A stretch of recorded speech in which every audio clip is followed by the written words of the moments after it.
Hi everyone, this is Nicholas from Mixdown Magazine here with Grandmaster Tom Larkin from Shihad. Grandmaster. Here to talk about 30 years of Shihad. It's quite a while. And it's almost my lifetime. Mental. How weird is that? How it just must be so overwhelming to kind of be like 30 years. Well, I mean, it's funny because, I'm in my mid-40s now, and you kind of go 30 years, it was a teenage band. It was a high school band, and that's what happens when you start early. Yeah. You've still got something that's kind of, I suppose your joints are in good enough shape to still do the kind of activities you built for yourself when you're a teenager. So it's kind of weird. And it's funny, being from New Zealand myself and kind of coming up through, Smoke Free Rock West and stuff like that. So I, remember picking up a guitar and kind of being like, I want to be in a band at 14 and going like, let's do the thing. So for you guys, you just did that, but you just kept doing it with the same people. Yeah, it's like, I suppose we've turned a Peter Pan syndrome into a lifestyle. And of course in that, not actually ending up like Peter Pan. Sure. But that was essentially it. I think, for all of us, we've layered our lives. We started with that and then added more to it as we've gone through. We haven't really jumped from one thing to the other. Shihad's always been a component of our lives. Sure. Yeah. And especially at this point in your career, it's the moments to kind of lean into Shihad world and then lean back from it as well. Yeah. Yeah. And I think that, for everyone wants and needs space to pursue other things. And I think, there's a real turning point when you get children, and there's also a real turning point when you want to explore other creative avenues, whatever that is, and now I'm talking in a general sense to everyone in the band. Yes. Those are the things. And I think, as much as Shihad is a story of a band, it's also the story of friends who've become family. And then it's also a story of living a musical life, like a creative life, and what that means if I think you get the staging of it right. Absolutely. 30 years is, it's kind of insane when you think about, so we've got 9 full lengths? Yeah, 9 full lengths. And obviously it's quite, admittedly you and I know each other quite well. Mm-hmm. I know a lot about the ups and downs of the Shihad trajectory. 30 years, there's a lot to kind of cover. And I know that there's parts of that career that you don't necessarily want to talk about, as far as like, not even not talk about, but... I mean, to be honest, I'm pretty much open to talk about any of it, but I suppose it's more about the focus of it, I mean, totally. I don't think there's anything in Shihad that isn't really up for discussion. I think it's all from that perspective, I mean, 9 records, I know there's some records in there that you guys wouldn't want to necessarily play or be like, oh, that doesn't represent Shihad as, the history that we want to talk about. Yeah, that's an interesting one. So it's not strictly true that there's nothing that we wouldn't want to play. Sure. It's more to do with when you look back across what you've done and you want to create a show that has impact and that fulfills 2 things. Number one, which is to entertain the people that are there, right? And to give them something that, they're connected to, that is enjoyable, that, highlights, what we're the best at. The second thing that we want to make sure happens is that we love the set. Totally. You know what I mean? And, sometimes... And that they read that. Yeah, and that because, what's the easiest way to excite a crowd is to be excited. True. Right? So we want to play a set that, makes us feel awesome. And, totally. and oftentimes that seems to connect on the songs that are celebrated the most, and also they tend to be the ones that feel good to play physically as well. Sure. So at the moment, very much the last album that we did, 5 Eye, was designed to be played live. Yes. And so therefore by its own nature feels fantastic. So we really lean on those songs at the moment, and I think that we love playing that stuff. And then backwards from there, it's often the stuff that was or the songs that were highlighted from each album that we tend to focus on. Yeah. And what it says is that there's certain albums, as for any band who's gone on for as long as we have, there are certain albums that didn't quite get the coordination or the thematic thing right between the band members and what we were trying to do. And oftentimes what we are trying to achieve requires a bit of failure in there as well, or trying to bring an idea forward that's actually not clear and it doesn't quite show up, and then you get an album where it all comes together and gets into complete focus. Of course. And we have been one of those bands that has never really relied on doing the same thing each time. We've actually relied on going to an extremity and exploration and feeding that back into, our own lens and how we express ourselves. So it's never been a band that's, been static. But I think, as you get older and as you get more experience, suddenly you realise that there's certain aspects of what these four people do that are stronger than others, even if those other aspects are great and it's awesome to explore them, but there is a particular chemistry around the four of us that works a certain way really effectively, and it's about really from here it's about really drilling down on that and making the most of it. And I think shifting your perspective into another lane or another realm makes you look back on where you came from or what you were doing, be like, oh no, this was the thing. So some people venture off where they're comfortable to realize that they're comfortable there for a reason. But at the same time, it's you're still talking about using modern influences and the way your life works right now and what you're listening to and what you're picking up on, and still injecting that. And I think, that's the exciting part. It's still a totally expressive vehicle. It's still one where you plug in what you pick up. Absolutely. One thing that I find is a common denominator with anyone I talk to who's kind of had a legacy or a career as wide as you guys, someone always asks them, the question is do you guys get sick of playing? Do you get sick of playing a Home Again or a My Mind's Today or a this? And it's always well, no, because that connection is still just as vibrant as it was then.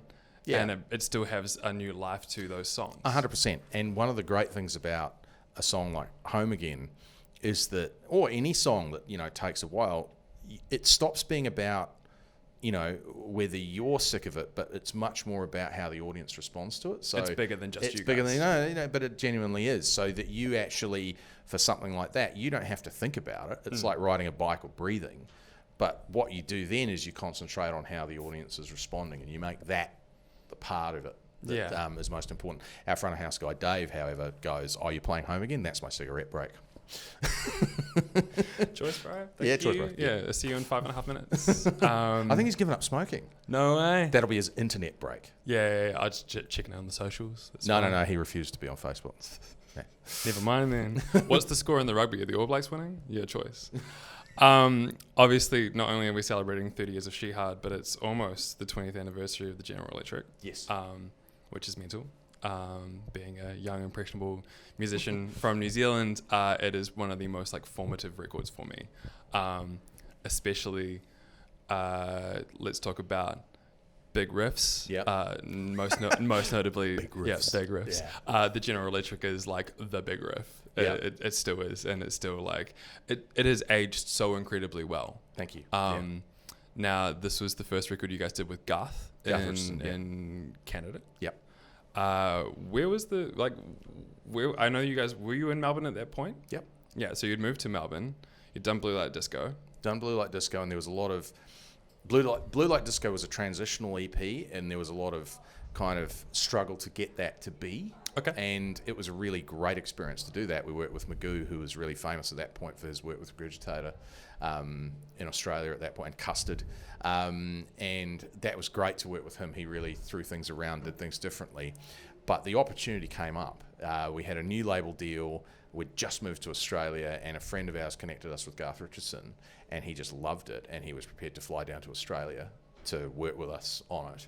And I mean, that was total turning point. And Garth at that point was completely different to many of the other producers we'd worked with at that stage, and came from a completely different kind of school and a completely different set of values and I suppose standards of excellence. And he pushed the shit out of us, and he made an amazing album. I feel like it's a very refined record. I feel like it's almost like Shihad hitting their stride to compare to where I see Shihad now. there's electronic layers. There's a lot more kind of refined natures of the songwriting. Yeah. It's kind of no bullshit, if that makes sense. Yeah. Was there kind of, did he just step in and be like, this, let's just write some great songs, cut out the fat? No, no. I mean, to say no is not right. No, he's very song driven, but the work on the songs was really the previous album. It was, the Fish album was where we explored songwriting for songwriting's sake, and there was very much an effort with the band, going on tour in Europe, doing a lot of metal festivals and everything like that, but really being kind of more focused on bands that were breaking at that point, like Oasis.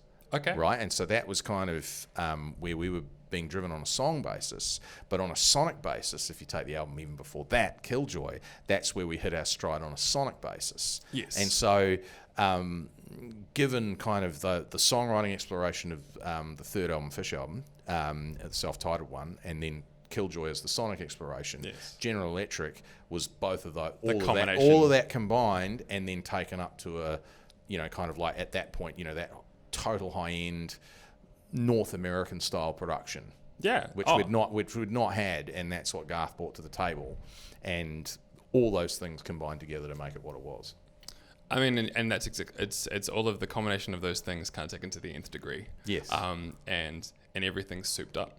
Yep. It's got that big. Well, it's hyped, and but we wanted that. We'd always imagined that, that we were always on about being enormous in impact, and that's still to this day.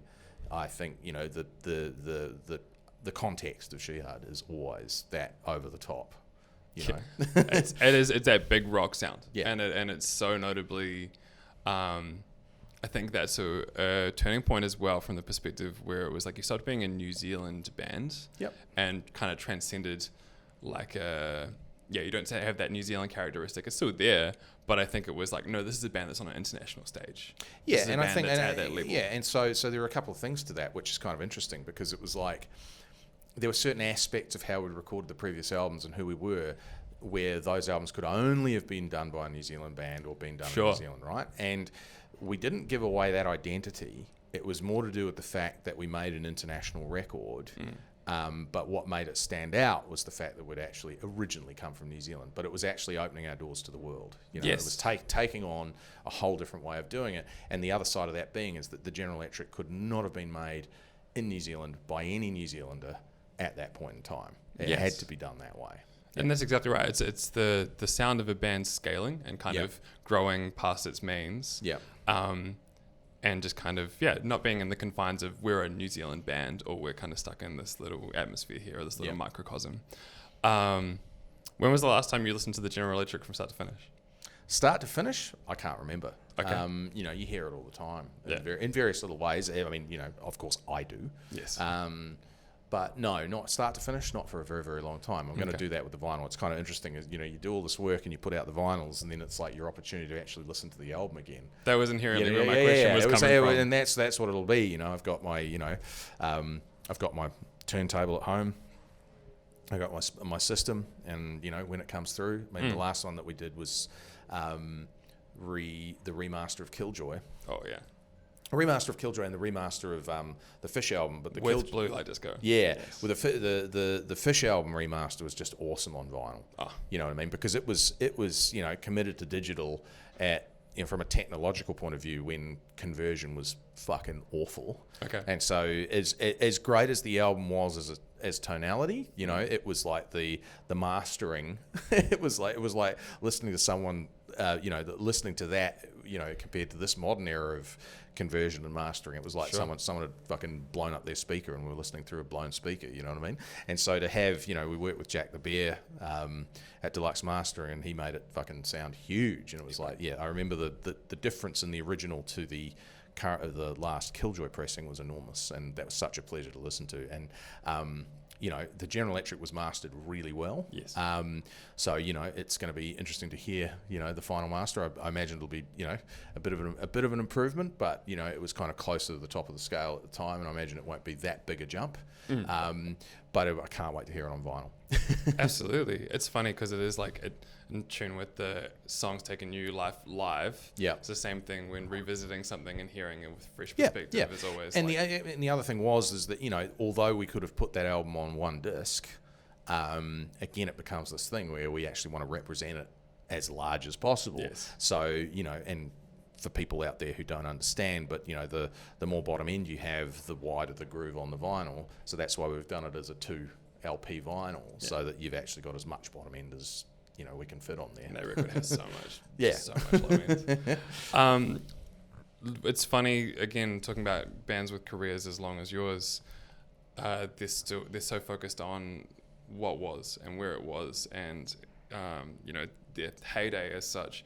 But then talking about Five Eye, that record is astounding, and I find that it's an excited Shihad, and it's an excited Shihad now. Yeah, it's not about this is where we were at 20 years ago. No, it's none of and all of that energy's here. Yeah, and look, there are a couple of reasons for that, and I think that was actually a very interesting journey on a creative level. Again, what happened before it and some of the things that we didn't quite get right really dictated getting it right on that one. Okay. And so some of the things that we recognised weren't effective, and part of it, and obviously it comes back to us, right? How are we writing? How are we working together? How are we recording? What are we doing? And in some ways, Five Eyes was going right back to the beginning with all the wisdom, you know, that we'd kind of gained of ourselves. A bigger world of view. Yeah, well, of ourselves. Yeah. And, you know, enlisting Jazz Coleman, the secret weapon of Jazz Coleman is not just his musical sensibilities, because that speaks for itself. It's enormous. Sure. But the fact is that the guy is a absolute bulldog sergeant major. Looking from the outside, you'd describe him as a bully. Okay. But for what it does for us, because you've got to remember there's 4 really strong personalities who've really experienced, and so our biggest problem is, you know, no one can tell us what to do. We're pretty good at this stage in our career. Yeah, it's like, you know, what are you telling me? I already know. Yeah. And so to have someone who comes in who can be someone who just smashes through your bullshit, and demands of you performance and energy and gets that out of us, and that was amazing for us. Wouldn't be for everyone. Absolutely not. No. Absolutely not. But for us to have someone in the room screaming at us, you know, driving us so hard, like, you know, the methodology, how we recorded that album, we were not allowed to leave the recording until we had the take. And we would do the take 9 times, 10 times, 12 times, start to finish. Right? Not allowed to break and go, oh yes, I'm just going to do that. But then, no, you had to go start to finish, and it had to be awesome. And you weren't allowed. So, you know, you'd be playing every day, you'd be playing the equivalent amount of 2 shows to get 2 songs every day. And it would be screaming and yelling, and you'd walk out of there just fucking exhausted. You know what I mean? But it would do it real fast. It would be like a 3 to 4 hour exercise. Oh, yeah. For that. And then you'd be fucking dead. And then you'd go home to the hotel, recuperate, and come back in, creaky bones, do it again. Everything like that, bit of Nurofen, couple of coffees, right, let's fucking go. I feel like that is a particularly good resemblance of Shihad's career, as in a test of resilience in general. It's a very comparable to kind of the trajectory of the career. Yeah. I mean, skin's thicker. Yeah, no, and you know, the thing that I always... There's one indicator about Shihad's commitment, you know, from the 4 members in the band. And it's an interesting one, you know, and it's that idea that, you know, 80% of life is about showing up. And I always kind of go, if you want to understand Shihad, you've got to understand that over 30 years, we still haven't got past one hand the amount of times someone's missed a flight. Okay. Right? And then, you know, you got bands all around the place who are missing flights left, right, and centre. Sure. We're talking about sub 10 missed flights in 30 years. That's remarkable. That's a lot of flights. That's a lot of flights committed to. It means everyone's showing up, and they're getting on the plane, they're going to do the job and going to do the mission. There have been a couple of spectacular not getting on the flights, but for the most part, everyone shows up, everyone does the job, everyone's there. Proficient. Yeah. Efficiency. Or just fucking commitment. Yeah. Yeah. I mean, yeah, being in the same room as these 3 other guys for 30 years, is it still... I can imagine it's still exciting. You know, you plug in, it's like, let's play some tunes. Yeah, excitement's about... It's just family.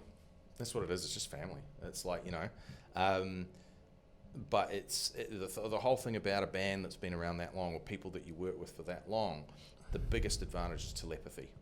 Okay. You don't actually need to have a lot of conversation. Okay. You just kind of know, you know, and that means you can tell with an eye with a bit of eye contact or a shoulder move, or anticipate each other. You can read each other very, very, very, very clearly. Okay. You know.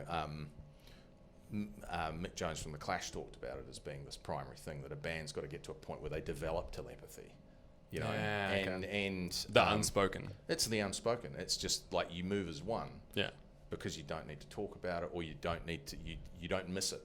You just know. You just know. And you know, there's ways, you know, if I'm on stage, I can tell from where John's feet are, or you know how he's moved. At any point, I just know what's coming.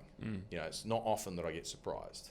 True. Yeah, I've seen that in action. Yeah. And so the point is that developing that sense of each other, it only comes from time.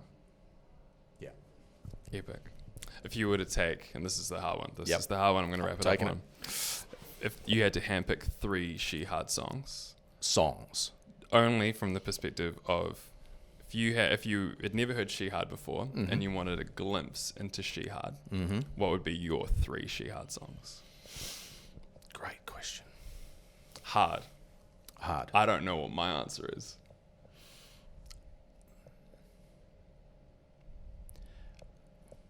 I'd probably be quite a generalist on it. I'd probably go Home Again. Oh, yeah. I would probably go... I'm tossing up between Pacifier and the General Electric. I'd probably go the General Electric. Yeah. And then I would either take Think You're So Free or Five Eyes from Five Eyes. Yeah. I feel like they're all a really good litmus test. Good. All those 3. And then kind of like threads or you know, kind of, you know, pathways within what we do that are crystallized in some way. And there's many versions of that same thing. So I Think You're So Free, I also think You Again's kind of... They echo each other, you know what I mean? That's a very good point, because I feel like if you have the parallel from like early Shihad to now, there is certain moments where it's like they speak to each other. 100%.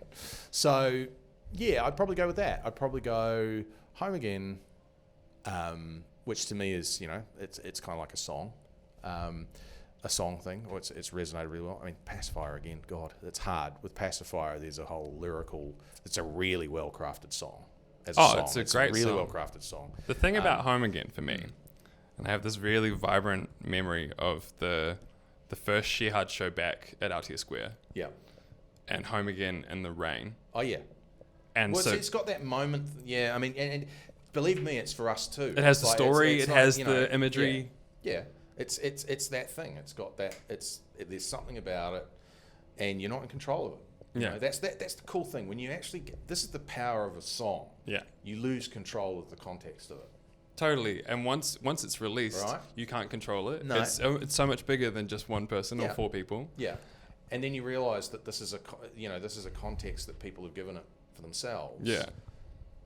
But they're sharing that context, which is personal, with you collectively. It's a fucking weird thing, right? No, it's that unspoken thing. Yeah. It's the magic. It's magic, and it's fucking great. Awesome. We love it. My bro, thank you. Thank you. Shall we cheers? Hard up.